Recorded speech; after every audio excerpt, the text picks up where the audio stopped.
Hello,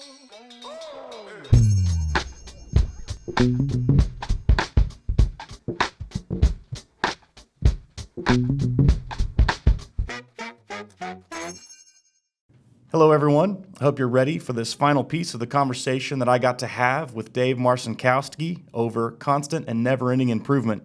If you remember, I started the CANEI episode with a quote from Ianla Van Zandt, and she says, "Growth is a very profound experience. It can be beautiful and ugly, empowering and confining, thought-provoking and mind-boggling, pleasant and unpleasant, all at the same time. And yet, as you begin to walk through not just Dave's insights or even our own journeys of growth, they are always worth it, even the hard times." Here is the final piece, part 3. Hope you enjoy. I'm kind of putting some memory together, so I may be wrong in my statistics, but I think if you looked at the Fortune 100 companies a decade ago, Okay. I think there's only like 10 that are still in the Fortune 100 today. There may not even be that many on the Fortune 100 today. And I think if you go and you look at it kind of carefully, what you're going to see, the 90 or so that dropped off, they were, they probably didn't have, they had a focus on profitability. They were stuck in their lane. They didn't evolve. They didn't follow CANEI, and they died. Because when you're not growing, you're dying, and that's what happened. The 10 that did, the Alphabets, the Googles, what they were 10 years ago, what they are today, are completely different. Yeah. I mean, they're getting into autonomous vehicles. They're getting into they're changing the way the world speaks, and because they also share, whether they have it as a value or not, I don't know all their values, but they all represent CANEI as an organization. Well, and I love the honesty piece here between like what we've been, where we've failed, the aspirations that we have in the past, and then what drives all of that again is, and you said this a second ago, we're not just having a conversation about what we do. We're having a conversation about who we are. Correct. And that is what moves us forward. It's what allows us to apologize and turn right back around and say, and this is where we aspire to be better. Well, and I think what what we are and who we are, I think one of the big differences there is that word relationship. We want to have relationships with all the people we work with. We want to have a relationship with the people that we touch, our vendors, our residents, our investors. The analogy I like to use, and it was my friend, I think it was my former mentor, Marquette Nick Ryan, who kind of taught me this, was, you drop a pebble in a pool of water, a still pool of water, and like you get a little drop, and then these waves start kind of hitting out. I think it would amaze people if you sat down for a few minutes as an apartment team for a second and go, well, who exactly do we touch? Yeah. And it's extraordinary. You may have a 200-unit property where you touch 1,000 people. And it's like, okay, well, what can we do at our property to help that group of people be a better version of themselves? Yeah. And what you said earlier, and I'm kind of paraphrasing here, is when you have that focus, success and profitability comes. Yeah. We're not going to focus on profitability. We're going to focus on helping people, and we know the latter follows. Yeah. So I got a couple more questions for you here. We started with this conversation a little bit about your particular journey, and especially you. Does the constant piece of constant and never-ending improvement, does that ever feel overwhelming to you? Yeah, no, it doesn't. And I think that's something, as I'm talking to people who are listening to this right now, I think it's something that I would really ask them to think about and to understand, like, that's who we are. There's two kind of mindsets that are out there in my world, two differential mindset. You have a scarcity mindset and you have an abundance mindset. Okay. So a scarcity mindset is one in which everything could run out in time. But like an abundance mindset doesn't like allow barriers to go, why do we have to do it that way? Why can't we look at it differently? It's our job as I think with Derek Quex and all these other things that we're doing of like, okay, the world's changing. How do we change along with it and be able to help with that? Yeah. And there's lots of ways for us to do that. And I'm sure there's people out there right now who are probably listening going, man, have we thought about this? Have we thought about that? And one of the things we want to do is offer a forum for our folks to be able to ask those questions, challenge us on those things. So what's a scarcity mindset? Scarcity mindset is one that feels like, in order to get from A to Z, I have to go A to B to C to D to E, F, G, H, and Z. It's assuming I even want to get to Z in the same place. A lot of scarcity mindset is I just want to stay in A for a long period of time. Yeah. Abundance mindset says, well, how do I go from A to Z? I don't want to go through these other 25 letters to get to that.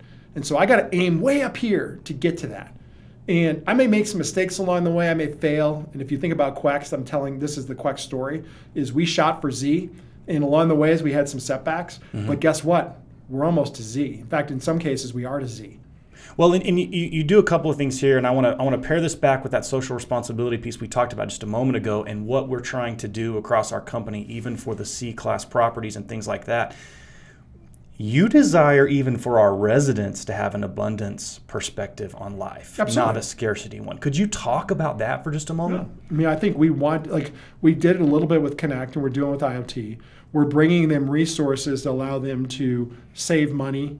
To, you bring them, if you bring them internet, high-speed internet, that opens up a whole world to them. Yeah. That they maybe didn't have easily before. And it's not just gaming. I mean, think about it, online learning and where that world is going. Where is that world going? Online learning is a huge, huge deal. You can go take classes from Stanford right now for free if you want to. But you got to have internet. So we're giving them those types of resources. We're doing some things right now that I think will be more socially important in our growth. We want to help people improve their credit. We want to help people to be more financially literate. We want to help people be better parents, better coworkers, better friends. Yeah. And we want to help them live a better lifestyle. And so when you put those as your focus, your ideas just kind of come pouring out. Yeah. And then you pick the good ones.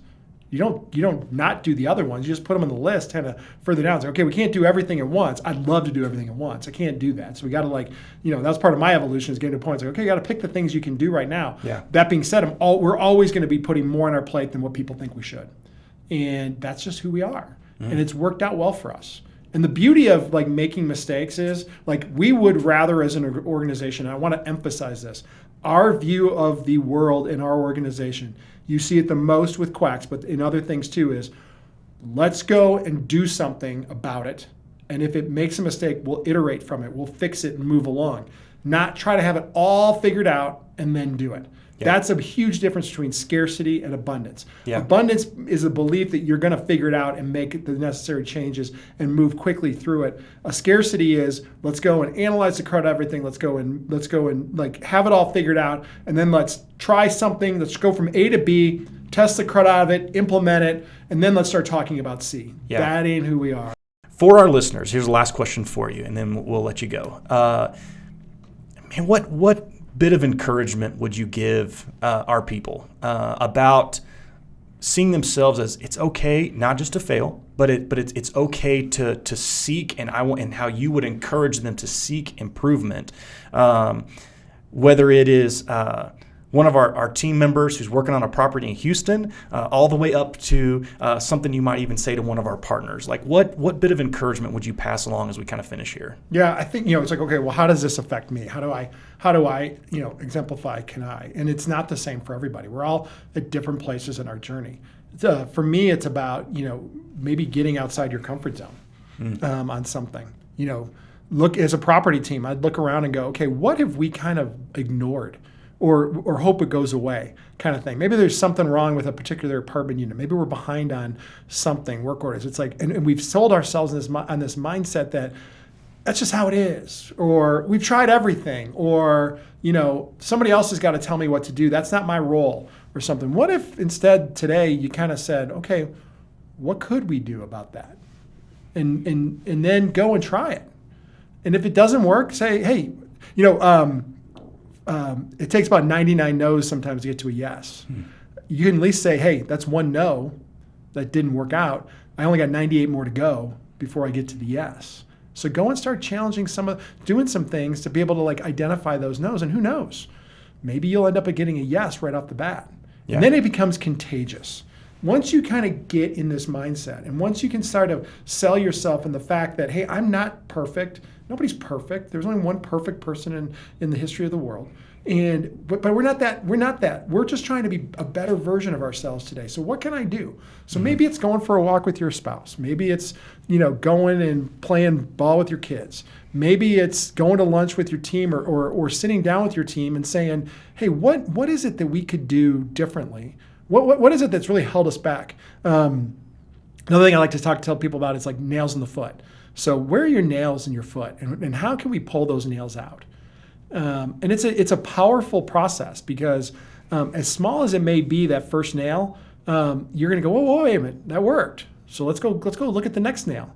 And it's okay to start with the little nails. In fact, I'd encourage the little nails. Don't go and try to take on the world day one. I would support you 100% if you chose that, but that may take time and that may determine it. Just go identify the small things. Yeah. And I think the other thing that I think is so critical for our organization to understand is when you have a value of CANEI, how we used to do it isn't going to work very long. Mm-hmm. It may work in certain instances, but in time, I'd say everything's probably going to be readdressed and something is going to be improved. And if you're someone who sits around and goes, well, that's not how we used to do it. That's not, Dave may be saying that, but Charlie, Gary, and Alton, they don't believe that.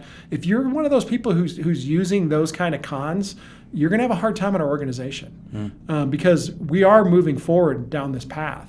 Yeah. We want every single one of you all to be a part of the journey, but it may not be possible unless you're willing to be an active participant along the way. Yeah. Man, that's good. As we kind of wrap up here, Dave, I just want to say thank you for joining us. Thank you for being a part of this conversation. We listeners out there, I want you to know that there are more of these coming. We're going to continue to have these conversations, and then as Dave talked about even a little bit ago, we're going to invite as many of the leadership as we can. Our intent is even in the future to be going do some field interviews and getting out there and getting to know our people. And then we want to finish with an invitation, like we talked about a minute ago. If you've got questions, if you've got things you'd like us to know, please bring those to us.